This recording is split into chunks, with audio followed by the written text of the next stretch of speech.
صرف اس مسجد نبوی کو نہیں، حضور کی وجہ سے پوری کائنات کی مسجدوں کو عزت ملی، ہر مسجد کو عزت ملی حضور کے دم سے۔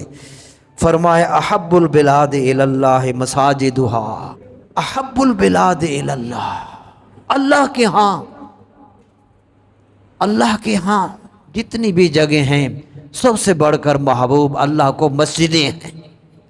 پھر میں نے آپ کو بتایا حضور کی حدیث ہے کہ جو شخص مسجد آباد کرنے کی کوشش کرتا ہے اللہ اسے آباد کر دیتا ہے۔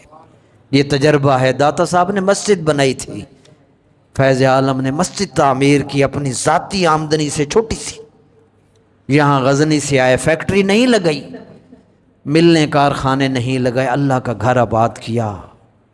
حضور آئے مسجد قباء بنائی تو ہمیں تربیت دی کہ اللہ کا گھر آباد کرنے سے تمہارے گھر آباد ہوں گے۔